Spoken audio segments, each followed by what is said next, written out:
Risa Ontiveros, kilala mo ba kung sino si Pastor Kibuloy? Sasabihin ko sa inyo, mapagpala lang natin kung sino si Pastor. Nung ako ay nasa NTFL CAP pa, nung ako ay nagsisilbi sa bayan under the landmark presidency of Rodrigo Roa Duterte, napabagsak natin ang komunistang teroristang CPP-NPA-NDF.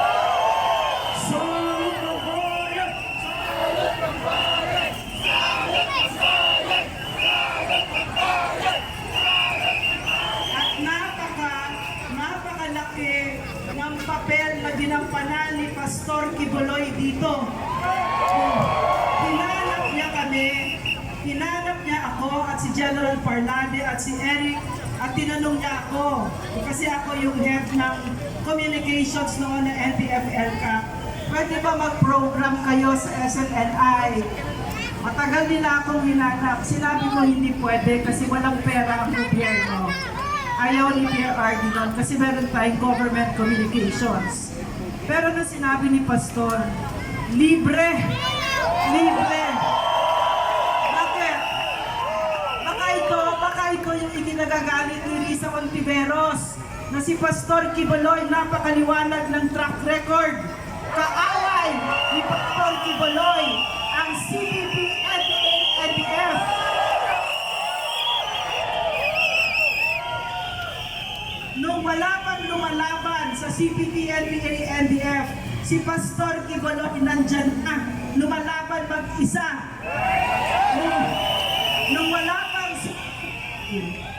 wala pang nagsusugal ng para sa CPP, laban sa CPP-NPA-NDF, si Pastor sumusugal na.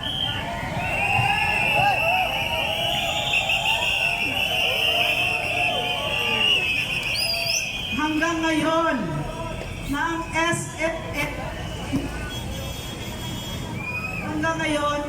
ang SMNI lang, iisang network na lumalaban sa CPP-NPA-NDF.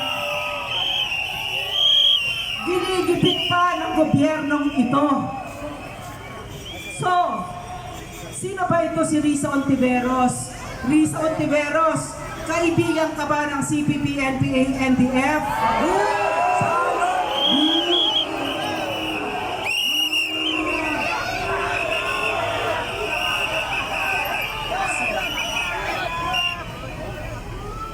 Nalulungkot ako kasi nakita ko ngayon lumabas na ang orders galing sa DOJ na yung mga kaso ni Pastor.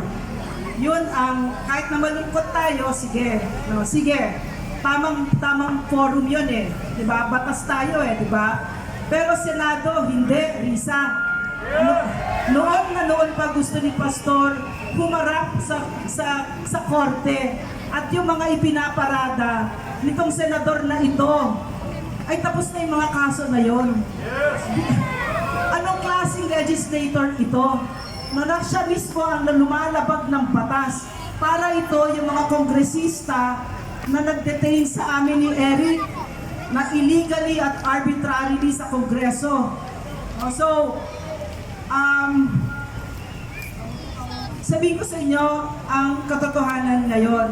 Tayo, si PRRD, ang ibinigay niya kay President Bongbong Marcos, ang isang CPP-NPA-NDF na dapa na. Ngunit, dahil sa pamumulitika ni Speaker Martin Romualdez at ginawang kaibigan pa ang CPP-NPA-NDF, lumalakas na naman ito mga salot na ito.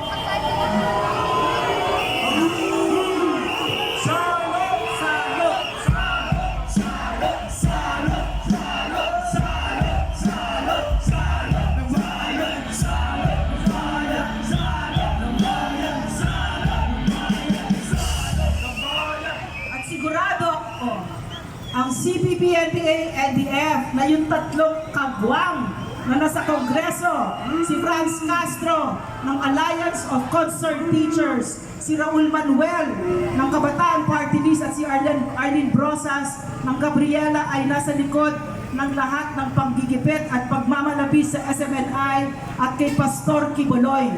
sigurado ako dyan. Ang malungkot lang dito ay nakikipagsabwatan ang gobyerno. Hindi ko akalain nung binigay ko ang buhay ko sa laban na ito, ang magiging kalaban ko dito ay ang gobyerno mismo.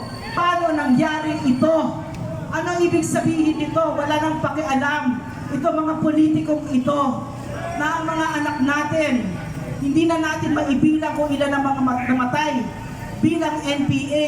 Mga kapatid nating katutubo na pinagpapatay ito mga CPP, NPA, NDF na ito. Ano ibig sabihin? Wala silang pakialam, basta lang mas masunod nila ang kanilang mga ambisyon. Kung kaya kailangan natin magkapit-bisig at magtulungan dito. So, maraming salamat. Ang totoong puwersa ng bayan ay ang taong bayan. Hindi ang senador.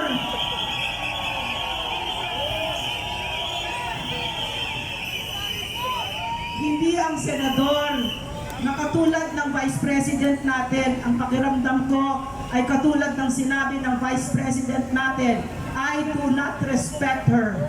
Okay, so, tayo ay magtutulungan at tatapusin natin ito. Leksyonan, bibigyan natin ng leksyon. Bibigyan natin ng leksyon ang mga mapang-abuso ng mga nasa poder ngayon at tuturuan natin sila na ang totoong puwersa ng bayan ay ang taong bayan. Maraming salamat. Korte ang hukuman, hindi ang Senado. Korte ang hukuman, hindi ang Senado. Korte ang hukuman, hindi ang Senado. Korte ang hukuman, hindi ang Senado. Korte ang hukuman, hindi ang Senado.